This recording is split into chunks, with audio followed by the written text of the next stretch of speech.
खातून के ऊपर रेप होते हैं वो दौड़ते हैं पुलिस स्टेशन की तरफ, लेकिन वहाँ जाके उनके ऊपर जुल्म होते हैं। अफसोस की बात यह है कि हमारा जो लेजिस्लेशन कायम करने वाले, लॉ एनफोर्समेंट करने वाले लोग हमारा पार्लियामेंट में भी एज मेनी एज 151 लोग कन्विक्टेड लोग है, रेप केसेस में कन्विक्टेड लोग है, अक्यूज्ड लोग है।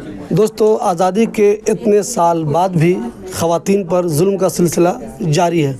आप कोई भी स्टेट देख लीजिए, कोई भी स्टेट ऐसा नहीं है जो गारंटी के साथ ये कह सके कि हमारे यहाँ औरतों पे जुल्म नहीं होता।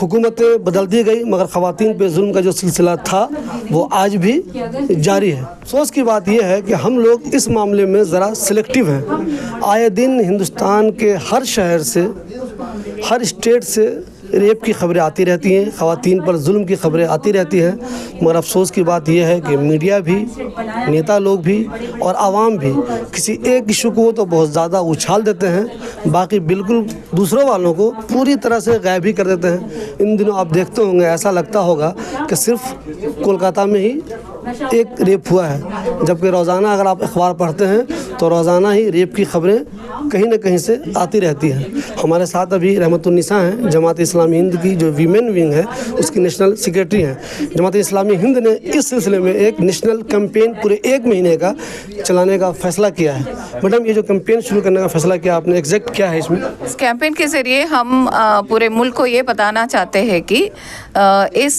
ये बढ़ते हुए अट्रॉसिटीज़ ऊपर, विमेन के ऊपर ये हो रहा है, रेप केसेस बढ़ते रहते हैं, तो इसका असल वजह क्या है? तो ये असल वजह ये है कि decline in moral values, morality को लेकर ही हमको पूरी तरह आज़ादी, सिर्फ ख़वातीन के लिए नहीं, हर एक को अगर पूरी तरह आज़ादी मिलना है तो मॉरल वैल्यूज़ को मानना है। सोसाइटी में मॉरल वैल्यूज़ को छोड़कर ये भी आज़ादी है वो भी आज़ादी है बोलकर लिबरल आइडियोलॉजी के पीछे अगर हम चलेंगे तो ऐसा भी बढ़ते रहेंगे। तो इसलिए सबसे पहले हम समाज को ये एजुकेट करना है कि आप मॉरल वैल्यूज़ को, अपना रिलीजियस वैल्यूज़ को, खुदा है ऊपर, अगर आप दुनिया में इस भूमि में क्या करते हैं उसके ऊपर अगर किसी से भी आप एस्केप कर सकता है लेकिन खुदा से एस्केप नहीं कर सकता है।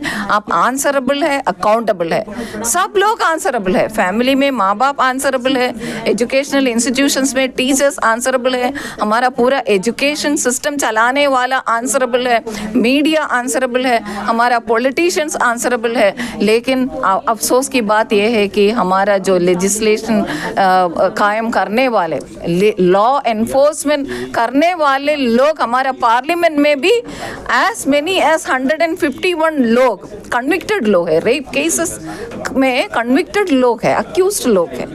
तो ये हमारा पूरा समाज का एक प्रॉब्लम है, तो इसको एड्रेस करके अवेयरनेस पैदा करना, एक्शन प्लान तैयार करना, आगे बढ़ना, इसके लिए हमने ये 1 महीने का मुहिम चला रहे हैं। आप लोग मदद कीजिए। मैडम, मेरा सवाल ये है कि जब जो लोग कानून बनाते हैं, जिनकी जिम्मेदारी है कानून बनाने की, औरतों के खिलाफ अगर जुल्म हो रहा है, कानून बनाना है उनको, जब उनमें से ज़्यादातर लोगों पे खुद ही रेप के चार्जेस हैं, उनसे ये भला कैसे उम्मीद की जा सकती है कि वो इसमें सही से काम करेंगे? तो वही है प्रॉब्लम, उनमें से कोई उम्मीद हमको नहीं है। तो हुकूमत, जो लोग हुकूमत चलाते हैं वहाँ तब्दीली होना चाहिए, जो लोग एजुकेशनल फील्ड, क्योंकि वहाँ अगर प्रॉब्लम है तो इस तरह का लोग उसको चलाते हैं तो पूरे समाज में उसका असर पड़ेगा।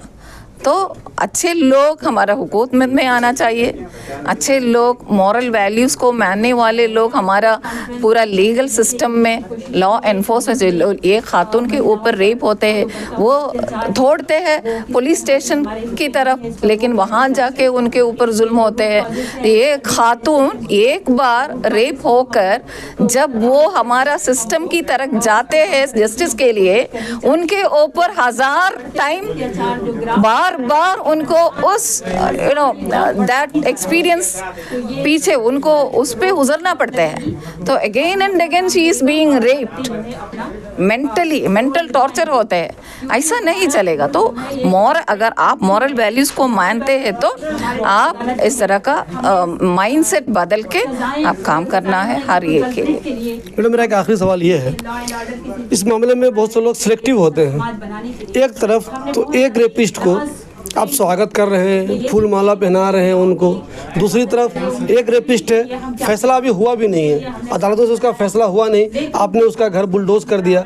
एक तरफ सेम क्राइम में एक को आप फूल माला पहना रहे हैं, दूसरे वाले को आप उसका घर को बुलडोज कर दे रहे हैं। ऐसे में भला इस मुल्क में ये कैसे यकीन किया जाए कि औरतों को इंसाफ मिलेगा? वही है, उसको भी एड्रेस करना है, क्योंकि हमारा सिस्टम में, हमारा पूरा समाज में एक सिस्टम है, कास्ट सिस्टम और क्लास का मानने वाले। तो इसलिए जो इकोनॉमिकली प्रिविलेज्ड क्लास है, जो रिलीजियसली प्रिविलेज्ड क्लास है, जो सोशली प्रिविलेज्ड क्लास है, अगर उनके ऊपर कुछ हुआ है तो उसको जल्दी मीडिया अटेंशन मिलते हैं, लॉ एनफोर्समेंट एजेंट्स भी ही खड़े होकर काम करते हैं, अवेकन जल्दी करते हैं। लेकिन जब ये प्रॉब्लम हमारा बैकवर्ड कम्युनिटीज़ में, दलित्स में, आदिवासी महिला में होते हैं, उस वक्त मीडिया भी खामोश होते हैं और पूरे समाज में NGOs वगैरह भी सेलेक्टिव क्या कह सकते हैं, सेलेक्टिव